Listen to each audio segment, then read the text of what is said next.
Nuristan, positioned close to the Pakistan border, has long served as a transit point for Taliban fighters moving from Pakistan into Afghanistan and then back again. While US troops were deployed, they served to tie down those fighters. But now, it's the Taliban that holds sway.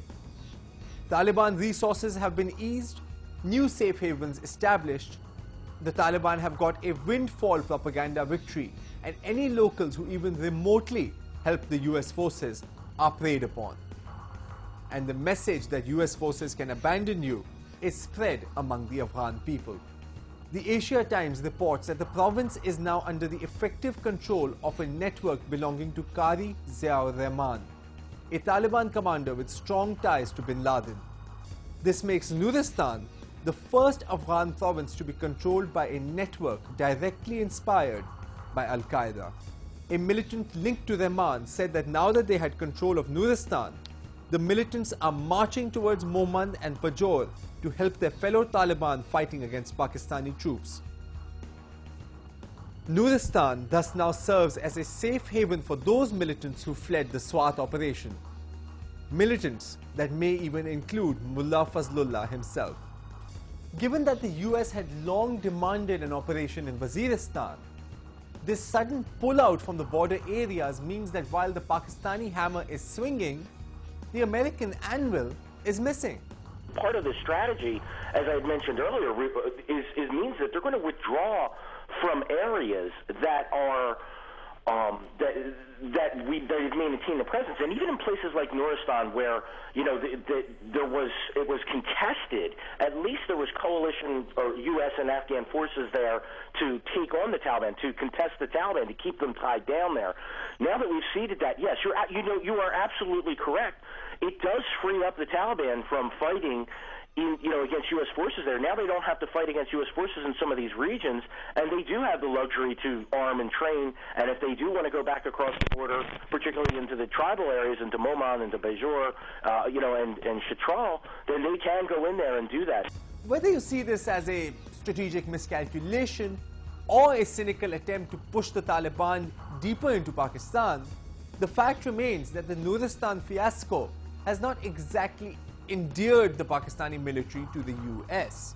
And it also throws a wrench into another long-standing US demand, that Pakistan move against those Afghan Taliban groups that use Pakistani soil but don't target Pakistan itself, namely the Quetta Shura and the Haqqani network.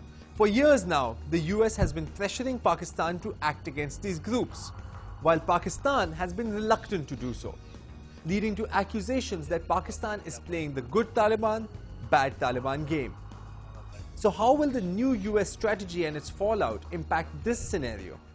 The question arises when the Afghan Taliban have demonstrated their goodwill. You see, prior to the South Waziristan operation, their contention that they would not assist these chapters of the Taliban who were carrying out suicide attacks, who were enemies of Pakistan, were just words.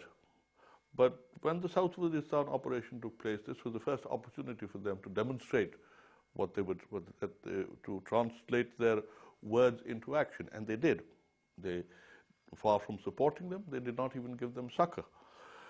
So why the devil should Pakistan alienate those chapters of the Taliban who seem to have some goodwill for us?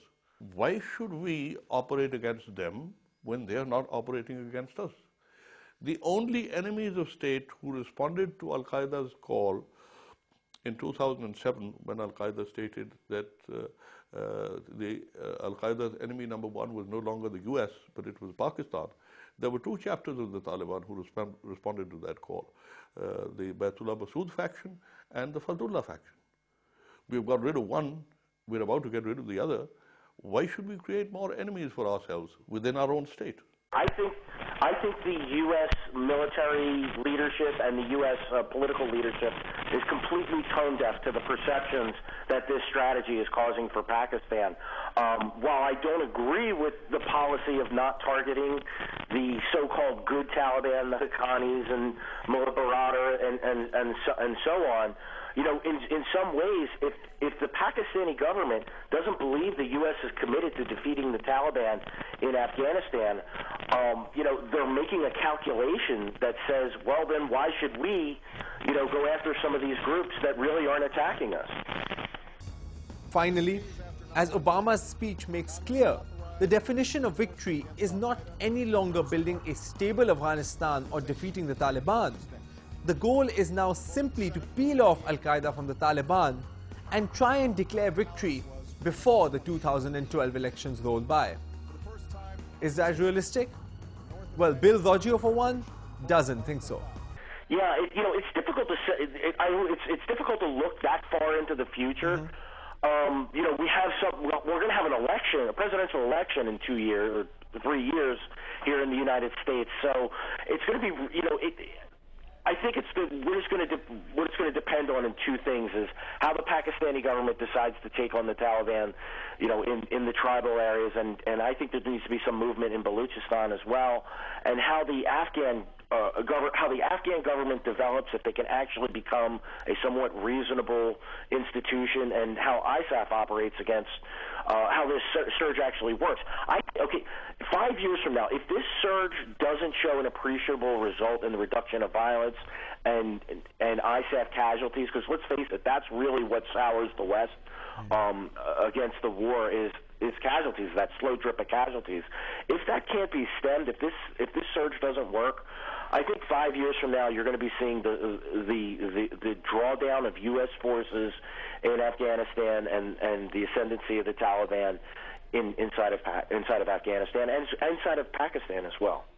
But on this side of the border, a kind of optimism does prevail. Nature has a way of finding its own balance. And if the U.S. exits from Afghanistan, there's some kind of balance will return. Perhaps for a short period there would be chaos again, but then some kind of balance will return to Afghanistan. Of course, there's still a long time to go between now and when the US does inevitably start its pullout. And a whole lot can change between now and then. But one thing is for sure, and that's Pakistan will remain at the eye of the storm for some years to come. Well, that's it for this week. Thank you for watching. I'm Zanal Khoro. This was Counterspin.